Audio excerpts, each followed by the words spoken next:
Welcome to Whores Talk Horror. We're not really whores. We just like wordplay. Hello and welcome to Whores Talk Horror. I'm Sharon. And I'm Melinda. Today we are going to be talking about the Fox sisters who played an important role in the creation of spiritualism in the 1800s. Spiritualism is a movement based on the belief that departed souls can interact with the living. Spiritualists sought to make contact with the dead, usually through the assistance of a medium, aka a person that can contact the dead directly. Spiritualism should not be confused with spirituality, which is more of a personal experience.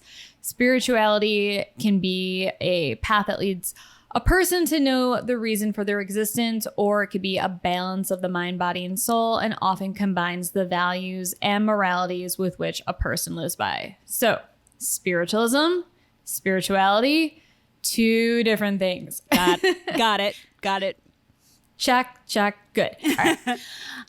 The Fox sisters were famous spirit mediums that helped many people connect with loved ones on the other side. And I actually have never heard of the Fox sisters before, surprisingly.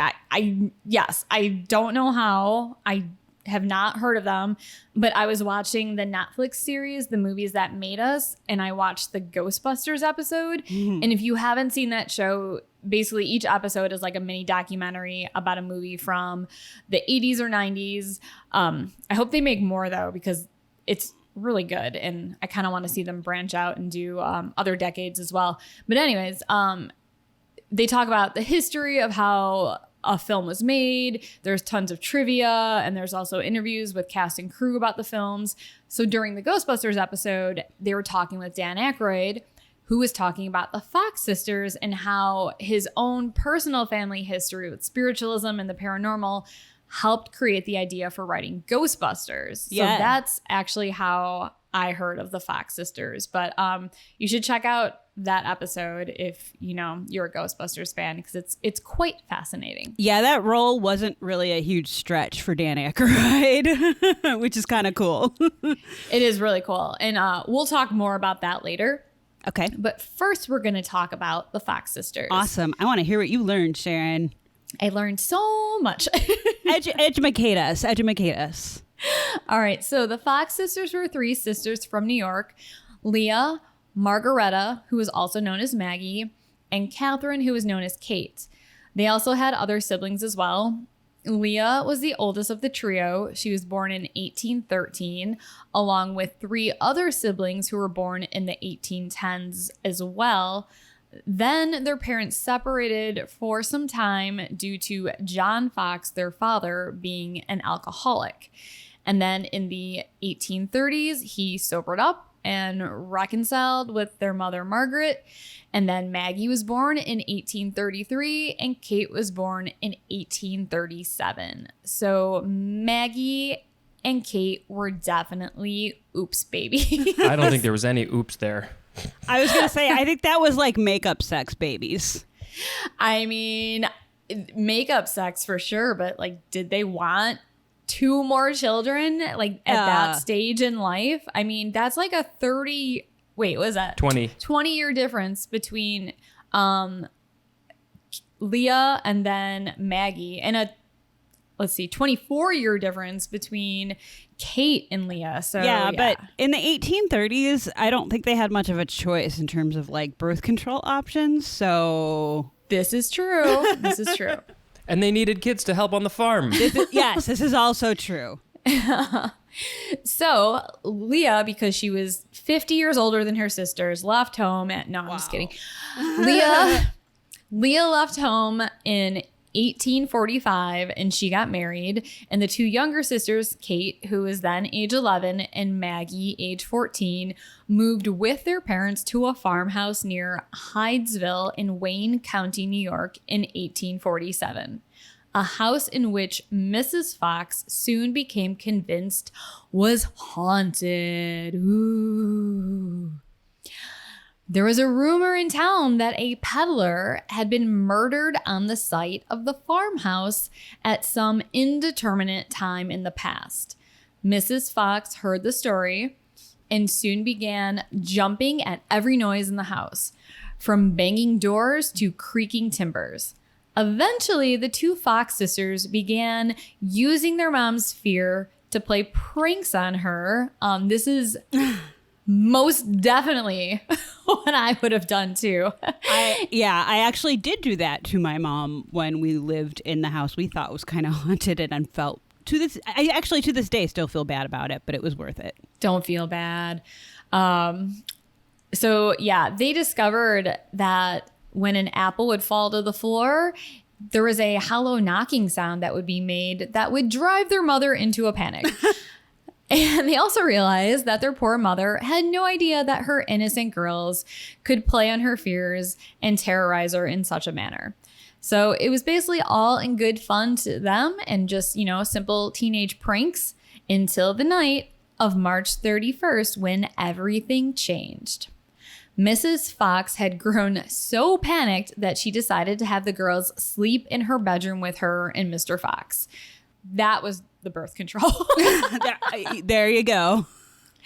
At this point, she was seriously sleep deprived, and the children didn't seem to realize what sort of state they had put her into. Aww. As they lay there came a strange, sharp noise as if someone was rapping on wood. Kate and Maggie then started talking to the source of the noises, calling it Mr. Splitfoot, and getting it to mimic their claps with knocks.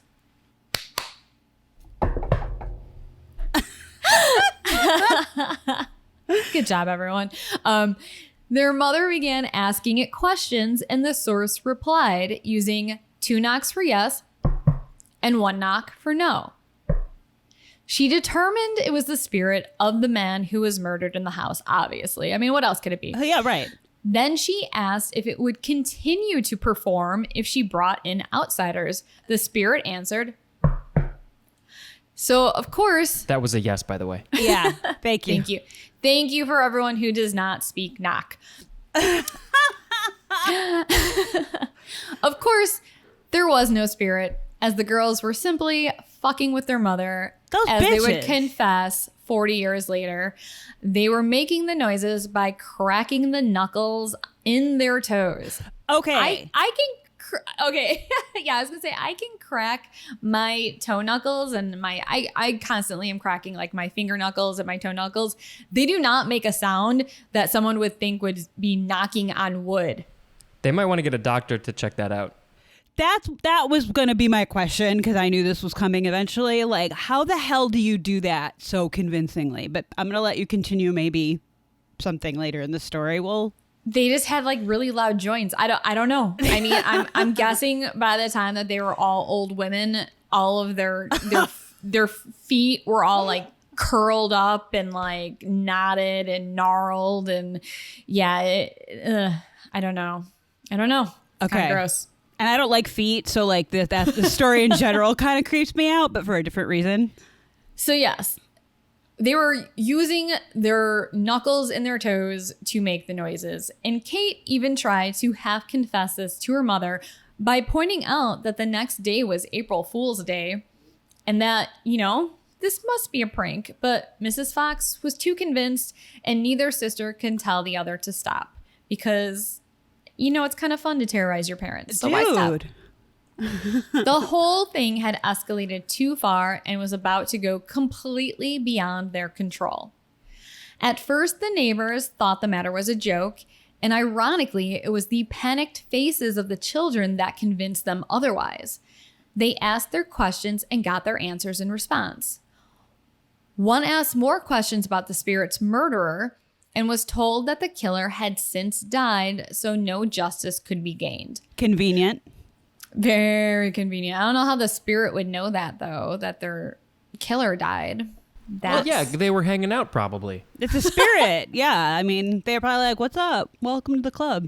Why would you want to hang out with your killer? See, on that side, it doesn't matter. Everybody loves everybody. Maybe they go to the same spirit 7-Eleven. I don't know. The same spirit bar. Yeah. And they They saw drink- each other in passing. And they drink spirits. Whoa. Lame joke. Okay, anyways. The spirit told them its body was buried in the cellar. And they took it so seriously that on Saturday, they began digging up the cellar. But of course, no body was found. Nobody. Nobody. There's nobody. There's nobody in this study. No. I'm going to let you tell your story, Sharon. Sorry. Okay.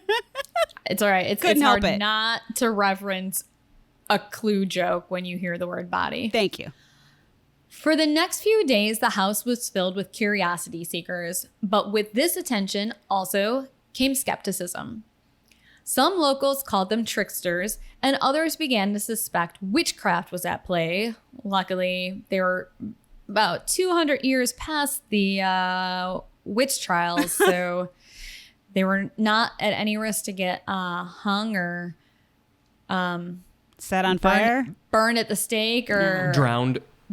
or what was the other thing where they put the rocks on you?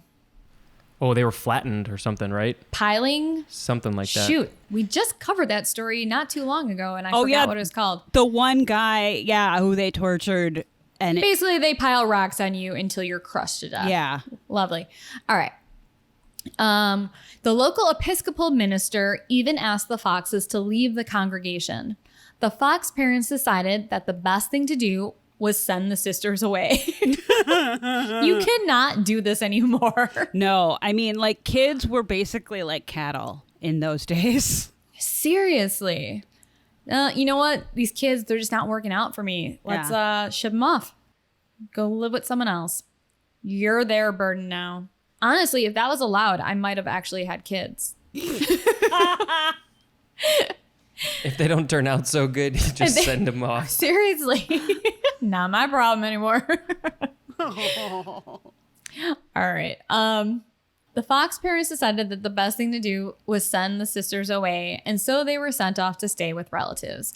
Maggie went to stay with her brother David, and Kate went to stay with Leah in Rochester. Leah soon persuaded the young Kate to tell her the truth about what she and Maggie had been up to, and when Leah finally heard the truth, she soon began making plans to take everything to an even greater level. She wanted them dollar bills, y'all. I mean, you can't blame her, kind of, in a way. It's an opportunity, and they probably don't have a whole lot of money, and in those days, it's like a vaudeville act. Like, why not, right? In those days, a woman was probably either a housewife or what are the other options? I don't even know. Maybe she had some money from like when her family died or something, so she'd be 25 and an old maid. Yeah, you can either be a housewife or you can inherit money from your family. Maybe. Or, yeah, I don't know. There wasn't a ton of options for women. So, yeah. Or maybe you'd be a servant or something otherwise. Hustle people in the medium business, then, that's what you gotta do. You gotta do whatever you could to survive. Make them dollar bills. The late 1840s in Rochester was a hotbed of free thinking, at least by 1840 standards. In 1847, Frederick Douglass founded an abolitionist newspaper in the town, while in 1848, a women's rights convention was held in the town. I mean, that's, for the time, that is very progressive, I will say. It would also be one of the early sparks that ignited the American female suffrage movement. The town was also home to many religious freethinkers, radical Quakers, and Swedenborgians among them. Medium mystic and one of the founders of modern spiritualism, Andrew Jackson Davis, had written a book based on Swedenborg's writings, claiming that the dead were always with the living and that soon open communication would be possible. These ideas were exactly what Leah Fox needed to help enact her plan. I mean, really, the timing couldn't have been more perfect. That's what I'm saying, man. Opportunity. Gotta take it when it presents itself, right? Exactly. The seed was first planted with Isaac and Amy Post, two Quaker friends of Leah's who took in Maggie and Kate when the impoverished Leah could not care for them herself. The Posts had lost several children to illness, And so when Leah suggested that Maggie and Kate should try and contact their children's spirits, the older couple agreed. They were skeptical at first, but soon became zealous converts. The Posts were involved in both the abolitionist and suffrage movements, and when they were convinced of the girls' talents, they started telling their friends. Soon the requests for seances came flooding in. The Posts and their friends were the seed of what became the Spiritualist movement, a quasi-religion based on a belief in the persistence of the human soul and the ability to communicate with it after death. Leah herself tried to convince her sisters that the spirits were real and that they were acting through them. Kate accepted this, but Maggie still worried that what they were doing was wrong. This worry only became worse when Leah announced that the spirits wanted them to bring their message to the general public for a price. Always a price. The first public demonstration by Maggie Fox took place at the Corinthian Hall in Rochester on November 14th, 1849. The demonstration was open to the public for paid admission, of course. It has been said that the audience was less than sympathetic. Ooh.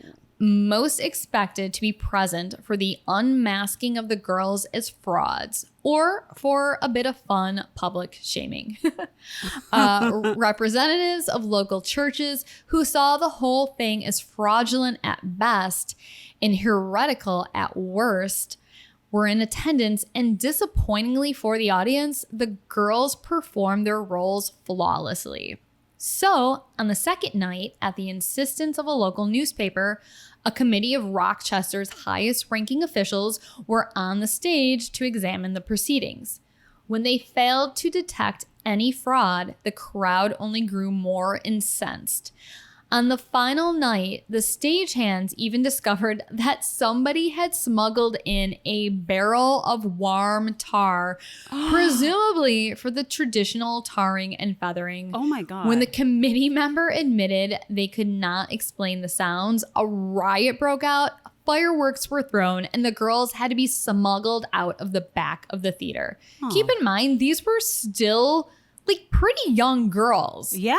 So, I mean, that's insane. It's very heartwarming to see that America's penchant for violence hasn't changed much throughout the years. And the crowd was just so pissed that they could not tar and feather a bunch of women. Or that two women either managed to pull something off and like trick them so well they couldn't figure it out, or might be legit.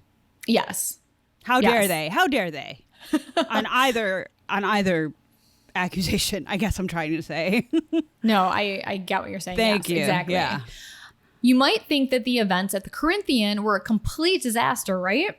Well, not exactly, because in the world of show business, there's no such thing as bad publicity.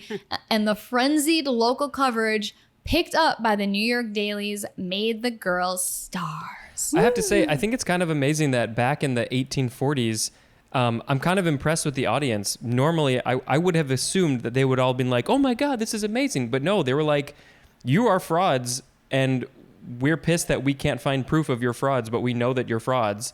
And I actually give the audience more credit than I expected to on that.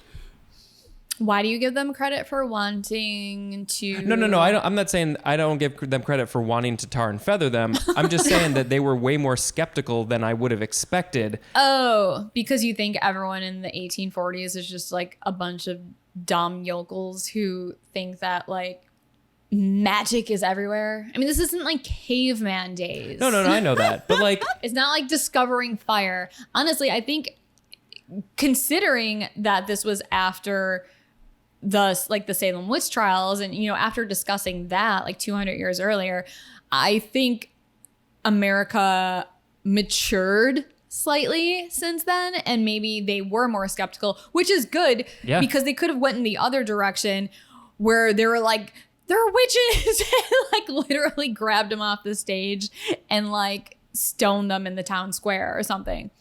So I still think it's more about the fact that they were two women doing something that the audience either couldn't figure out how they were doing it, or that they were legit, and that it was more about the fact that they were just women that were good at what they were doing. But that's just me. yeah, I'm sure they didn't like that. And it also could have had to do with maybe some of the religious tones going on then, where maybe they thought that went against Christianity, which actually I think we do get into a little bit. So I was going to say that's been the whole argument about the disclosure movement with UFOs, is that people have always said that if they release that information and say, oh yeah, no, we've known there have been UFOs forever, that like the public would lose their shit and it would be chaos. But yeah, it would totally change religion completely. all right, well, let's see if we can answer. Let's put a pin in that, though. Yeah, let's see if we can answer some of those questions in the rest of this. So in 1850, the girls went on tour through upper New York State before going down to New York City.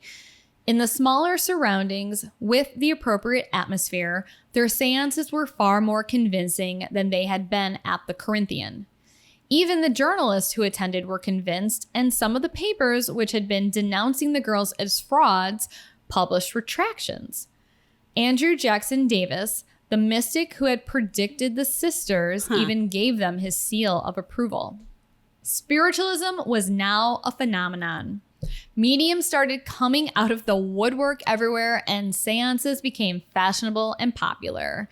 Many of these new mediums were more showy than the sisters. For example, trance mediums would channel spirits and produce ectoplasm and all kinds of other showy effects. Still, the sisters, as the original mediums, remained key figures in the spiritualist movement. Since they were now considered to be credible and respectable, in September, Kate and Maggie left New York, while Leah remained in New York and got remarried to a man named Calvin Brown in 1851. In 1852, Kate and Maggie were performing in Philadelphia. Among the audience at one of their shows was a young doctor and Arctic explorer named Alicia Kane. See, women were housewives, men were doctors and Arctic explorers. I was just going to say, damn, he's a young doctor and exploring the Arctic? My God. He had just returned from his first Arctic expedition, and when he heard of the sisters, he was convinced they were frauds. Get in line, buddy. He was not alone in his thoughts either. Funny you should say that. Mm-hmm. Even though things appeared to be going well for the sisters, there were still a lot of skeptics who were not entirely convinced of their act. In fact, several people even realized that the rapping was caused by them cracking their toes. A physician, several priests, and 3 university professors all had articles published in newspapers putting this explanation forward, but all were ignored. Alicia Kane went to every one of their dates in Philadelphia to try and see what the trick was, and he never figured it out, but he did figure out that he found Margaret very attractive. Hey. I just figured it out. Somehow he wrangled an introduction to her, and the two began a somewhat fraught courtship. The spiritualists did not want one of their star mediums marrying an unbeliever, while his rich Roman Catholic family didn't want him involved with this heresy. In 1853, he set out on his second expedition, one which ended in 1855 with a ship locked in ice and an 83-day march across the snow to safety. Wow. The experience wrecked his health, and he returned to New York a broken man. There, he and Maggie were secretly married, and he published a book about his exploration. In 1857, while on a trip to Havana to recover his health, he died. Sorry for laughing, but I mean, it was 1857. He'd be dead anyway. Wow, Havana, you didn't recover his health. He just died. They just gave him a bunch of cigars. They're like, here, smoke this. You'll feel better. In accordance with his wishes, Maggie had converted to Catholicism, but when his family refused to recognize the marriage, he left her without any means of support. She was forced to return to the spiritualist, and unfortunately, Maggie developed a drinking problem due to all of these hapless events. Well, I guess we found out what happens to women when they don't have a husband or they're not a wife or mother. Oh, so glad I was not born in the 1800s. No shit. Kate had been left to be brought up by Horace Greeley, founder and editor of the New York Tribune and also a devout spiritualist. She attended a private school in New York, but her home life was far from happy. Greeley's wife was living with mental illness and broken by grief over a dead son, whose death was also what made Greeley open to spiritualism. Once Kate was finally old enough to get out of the house, she went back on the stage as a medium. Her act had developed from the simple rapping to the full production of a typical stage medium of the day. Her seances gradually came to feature not only rappings, but music. Sorry. Now I'm picturing like a woman in like Victorian clothing, like rapping, like, you know, hip hop. You get it. You all know what I'm talking about. Shut up. It's a variety show now. Yeah, right. Yeah. So not only rapping, but music, materializations, spirit writing, and other manifestations.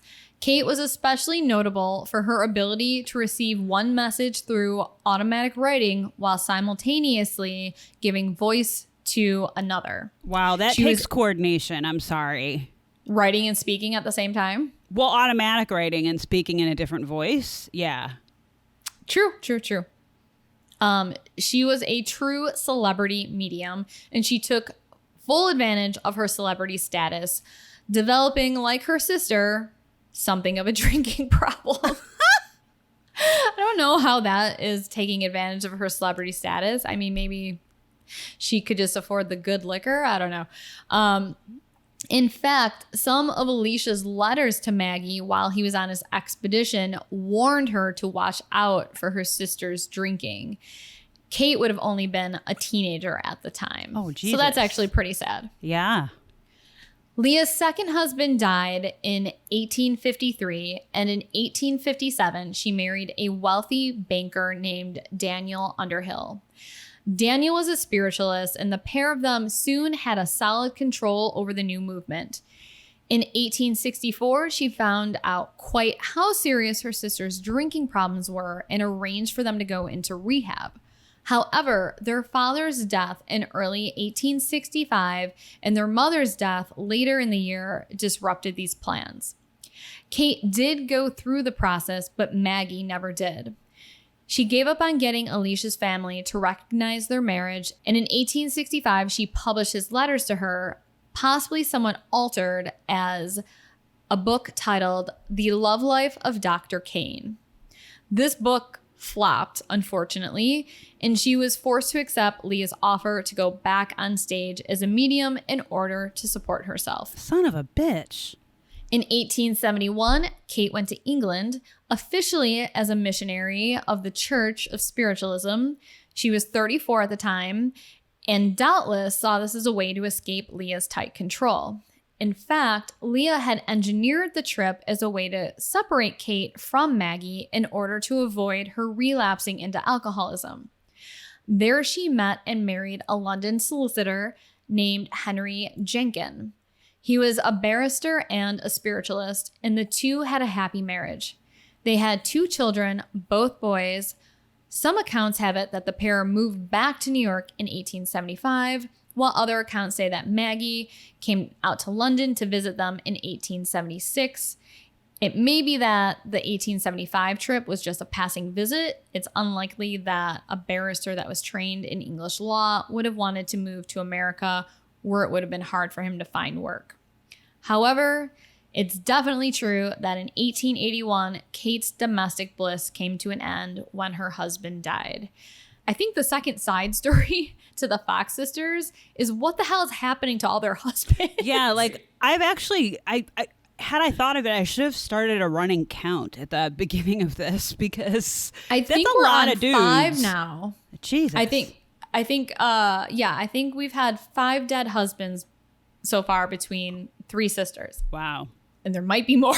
Right? We're not done. So Kate was back in New York in 1885 when Leah published The Missing Link in Spiritualism, a revisionist history of the Fox sisters and their mediumship. The pressure was on to keep Maggie and Kate in line, and when she found out that Kate had started drinking again, she began making moves to take her children away from her. It was this that prompted Kate and Maggie to band together and decide to expose the frauds they had perpetuated since they were children. At the New York Academy of Music on October 21st, 1888, Maggie sat on stage and described, then demonstrated, how she and her sister had created the famous raps. She denounced Leah as having been in on the fraud from almost the beginning, then thanked God that she had this opportunity to expose the fraud. To quote Maggie directly, she said, quote, "There is no such thing as a spirit manifestation. That I have been mainly instrumental in perpetrating the fraud of spiritualism upon a too confiding public many of you already know. It is the greatest sorrow of my life. When I began this deception, I was too young to know right from wrong." End quote. And Kate had said, quote, "I regard spiritualism as one of the greatest curses that the world has ever known." End quote. I think it's kind of funny that she thanked God. Yeah, right? But is also saying, no, there's no spirits and stuff. But hey, thank God. No, as I explained earlier, spiritualism I know. and spirituality are different. So it's but not. still, It's kind of ironic a little bit. A little bit. to me. Yeah, I agree. All right. You're allowed to have your thoughts. Oh, today.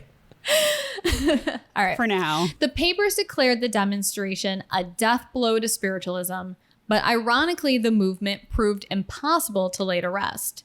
Instead, it cracked. One side declared the sisters entirely motivated by spite against Leah and making false confessions. The other, and a classic defensive move used by mediums down the years, said that the sisters were genuine mediums who were being directed by the spirits in their imposture. The real issue, of course, was Leah's control over the movement and the politics around that, with Maggie and Kate used as a pretext. In 1890, Leah in her late 70s passed away. The year before, she had managed to pressure Maggie into recanting her confession, and Maggie came out publicly to say that the confession itself was a deception. But she was never able to drag Kate back into the fold. Sadly, Kate herself died in 1892 of kidney disease, and Maggie died the following year of a heart attack. Maggie was a pauper at the time of her death, but thanks to donations from friends, she was buried next to her sister in Cypress Hill in Brooklyn.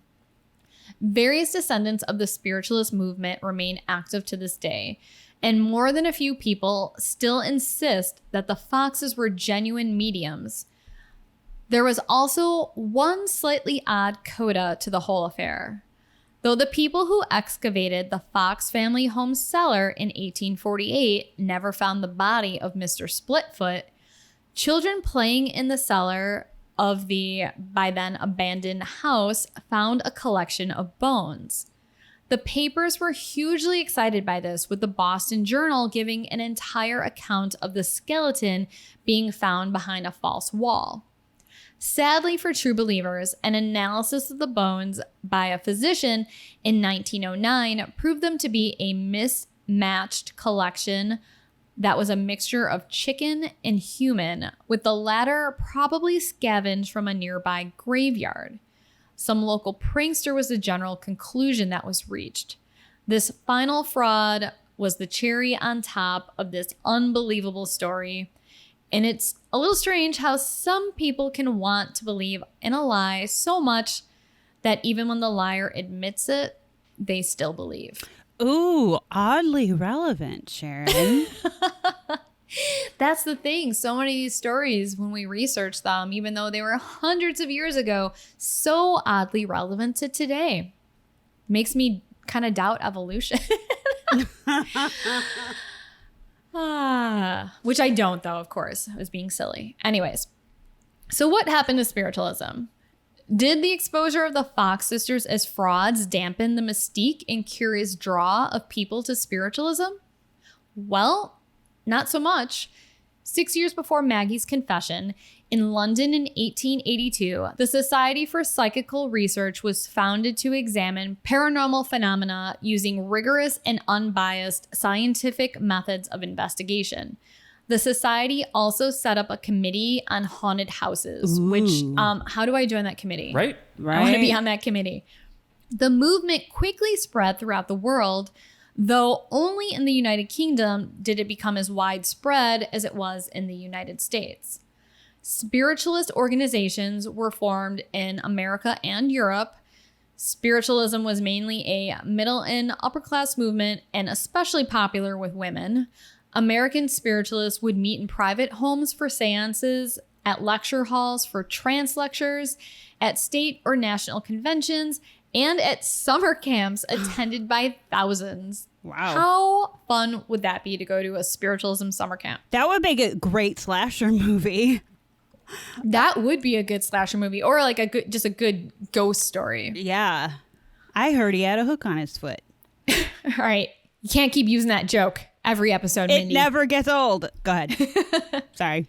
Mainstream newspapers even started reporting ghost stories of ghosts and hauntings as they would any other news story. An account in the Chicago Daily Tribune in 1891 tells of a house believed to be haunted by the ghosts of 3 murder victims seeking revenge against their killer's son, who was eventually driven insane. That would also be a good horror movie. Many families, having no faith in ghosts, thereafter moved into the house, but they all soon moved out again.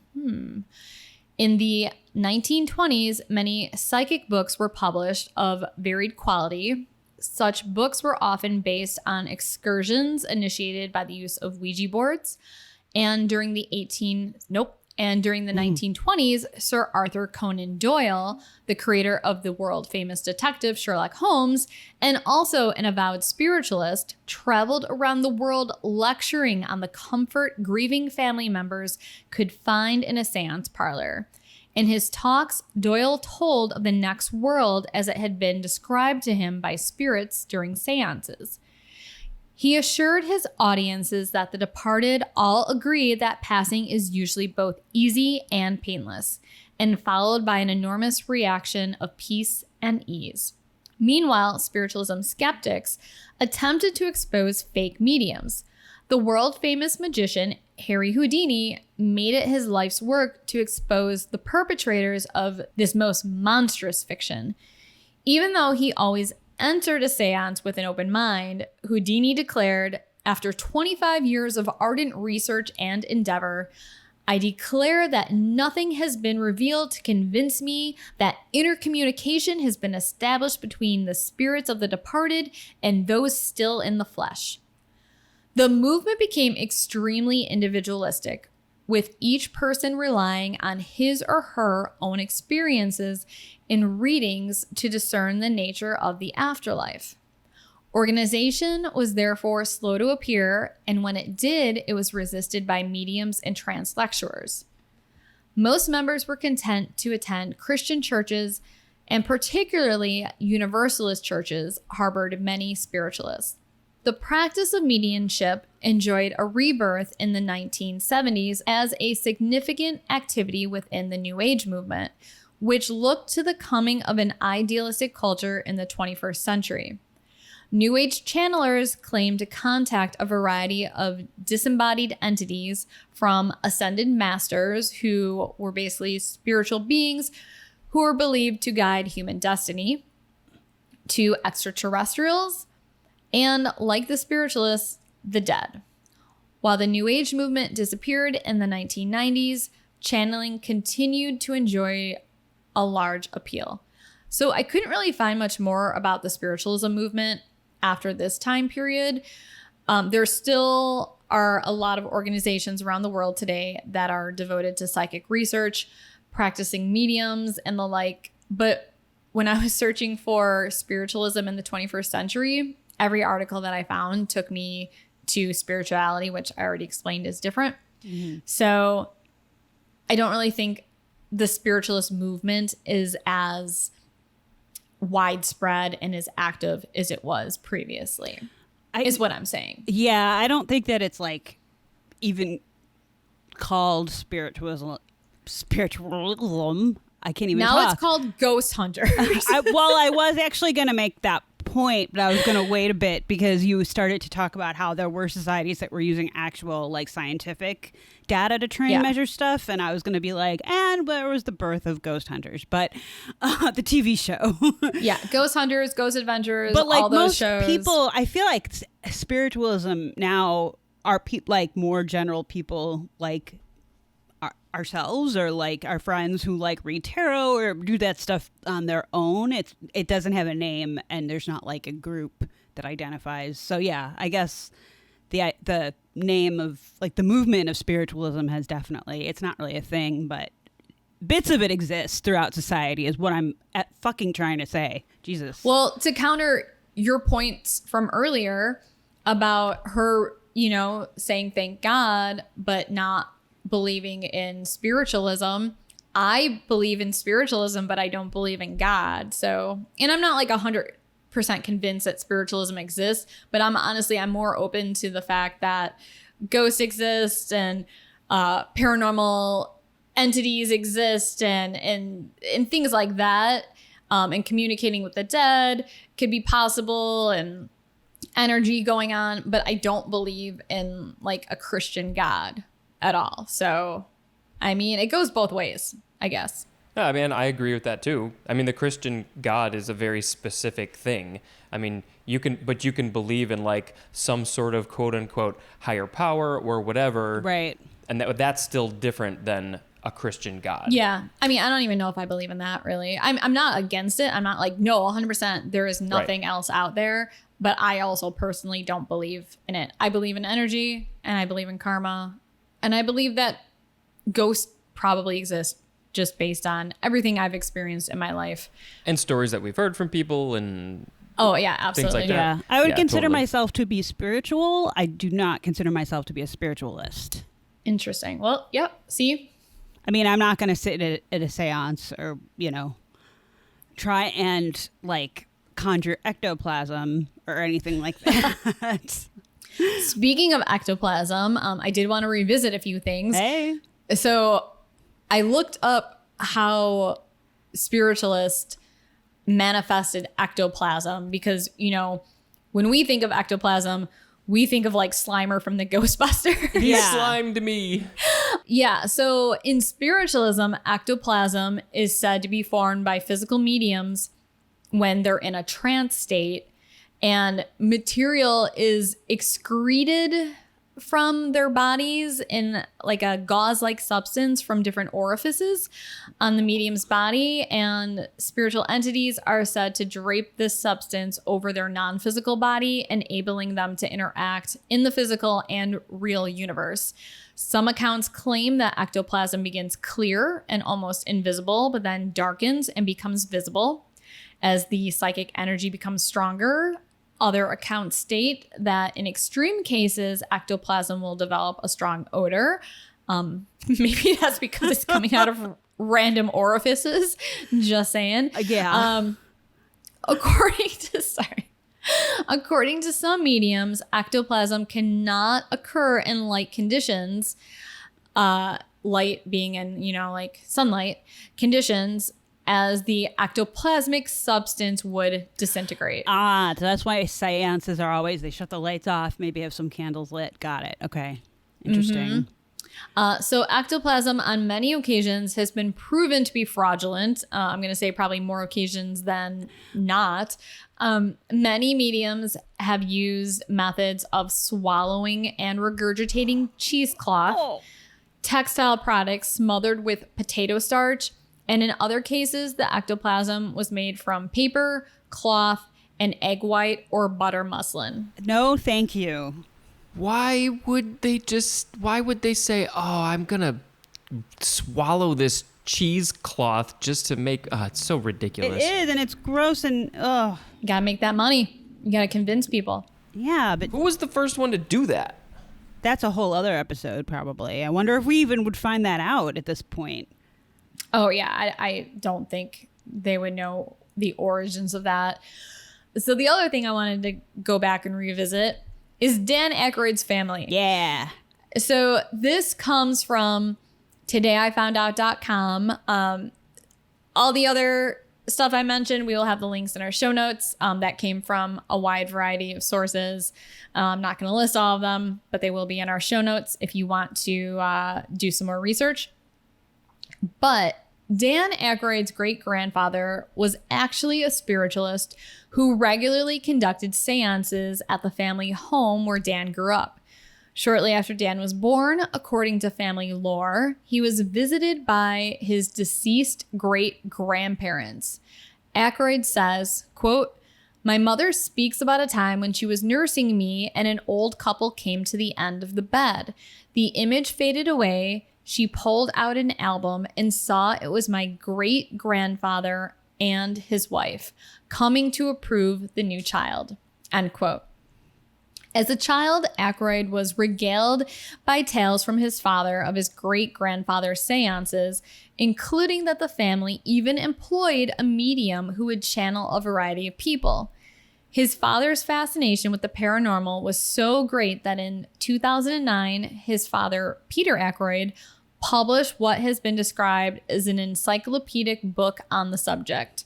The book is titled A History of Ghosts, The True Story of Seances, Mediums, Ghosts, and Ghostbusters. As of 2016, when this article was written, Dan Aykroyd was still living in his family home. Not sure if he still resides there, but I can't imagine he would want to part with that. I think that house. the crystal vodka affords him many homes, probably. Oh yeah, this is not his only home. Aykroyd has described it as having a mind-blowing amount of spiritual activity, and numerous friends and relatives who have spent the night there have later reported feeling invisible hands pulling off their sheets at night, kind of like the scene from the original Ghostbusters movie. Right. Aykroyd's paranormal experiences are not limited to the old farmhouse, though. While living in his former home in California, which had once belonged to Mama Cass, Aykroyd had a number of experiences, including stating that, quote, "A ghost certainly haunts my house. It once even crawled into bed with me. The ghost also turns on the Stairmaster and moves jewelry across the dresser. I'm sure it's Mama Cass because you get the feeling it's a big ghost." End quote. Always a comedian. Always the comedian. Those are his words, not mine. Noting that he is not particularly strong as a clairvoyant, Aykroyd has said that his most frequent paranormal experiences come in the form of vivid dreams of lost friends, and that he often feels his friend John Belushi's energy coming back. Aw. Familiar to any fan of the movie, Aykroyd has acknowledged that these experiences and stories were part of his inspiration for Ghostbusters. The idea itself came from a combination of him watching old Bowery Boys comedy Ghost Chasers and having read an article on the relationship between parapsychology and quantum physics in the American Society of Psychical Research journal. That sounds... They use that in the movie. Yes, they do use that in the movie. That is a mouthful. That is a mouthful. You did very well with that. I do not think I'm smart enough to read anything like that and comprehend even like a basic understanding of what I'm reading. Realizing how much fun comedic ghost hunting could be, as Aykroyd later recalled, he thought, let's redo one of those old ghost comedies, but let's use the research that's been done today. Even at that time, there was plausible research that could point to a device that could capture ectoplasm or materialization, at least visually. The classic film we know today was a departure from Aykroyd's first draft. The first draft, the Ghostbusters used magic wands instead of proton packs and traveled through time and other dimensions, hunting ghosts instead of just being in New York City. The film's director and producer, Ivan Reitman, insisted on several changes to the original script, and Aykroyd enlisted the help of Harold Ramis to rewrite the screenplay. Thank you, Ivan Reitman and Harold Ramis, with all due respect to Dan Aykroyd. Although they envisioned the movie would star Belushi, Eddie Murphy, and John Candy, Belushi's death, Eddie Murphy being too busy with Beverly Hills Cop, and John Candy likewise being unavailable, resulted in a few final changes being made, paving the way for Bill Murray's iconic portrayal of Peter Venkman, a role that was originally supposed to go to Belushi. As for whether or not any of the other original Ghostbusters shared Aykroyd's views on the paranormal, Aykroyd stated, Harold Ramis was a complete non-believer, skeptic, and agnostic full-on. Billy, of course, is Irish, and he knows ghosts exist and sometimes the dead do linger in the land of the living. Ivan Reitman, he's Jewish, so he knows there's a lot of paranormal in the Kabbalah. Amazing. Aykroyd's unusual interests are not limited to the paranormal. He is also a member of the Mutual UFO Network, also known as MUFON. Aykroyd is also fascinated by the subject of extraterrestrials, believing they are already living here on Earth, and he stated that he thinks they want nothing to do with us because of our propensity for violence. He said, quote, they are disgusted with us, and rightly so, because we are a depraved, disgusting species, end quote. I'm going to say I agree with that 100%. Well, at least the last sentence. I don't know if I necessarily believe that there's aliens living on Earth with us, but yes, I think humans are a depraved, disgusting species. Just as a quick side note, Aykroyd's involvement with MUFON is actually really fascinating to hear about, and I would encourage anyone interested to look up interviews with him. He has actually had, according to him, some really real sounding experiences with Men in Black, with UFO stuff. It's kind of incredible. So just saying, Aykroyd's an interesting dude. He is very interesting, and I've heard a few of his stories, and I mean, they sound convincing. Yeah, and I like that he takes that attitude kind of too, where he's like, I don't know what it was. I can just tell you what I experienced and what I know based on what I've experienced. That's awesome. But anyway, good job, Sharon. Thank you. I do wonder, though, if the Fox sisters had horrible arthritis in their late years, because Jesus, it just grosses me out thinking of someone popping their toe joints or whatever so loud that it could sound like a knock or a rap. Ugh. I agree. All right. Well, thank you all for listening to us. If you are a practicing medium or a spiritualist, we would love to have you on the show to talk to us. Yes. You can write to us at whorestalkhorror@gmail.com. You can also write to us with any episode ideas, recommendations on what to watch. If you have any of your own ghost stories, true crime stories, UFO stories, whatever you want us to read on our show, please write to us. If you're a member of MUFON, feel free to, you could be anonymous, but feel free to write to us. Sure. Please also subscribe to us, rate and review us. It helps us get more exposure in the iTunes and Spotify worlds. If you're able to, please join our Patreon and you'll get early access to episodes, see exclusive posts, and maybe even get some cool shit sent to you in the mail.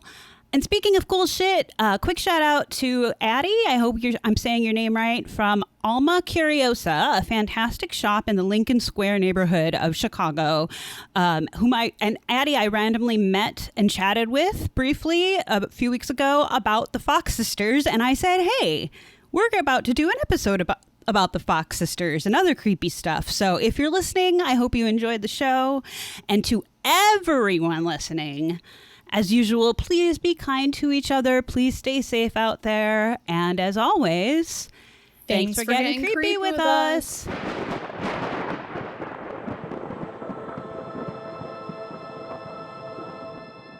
Sharon, do you want a beer? Oh my God.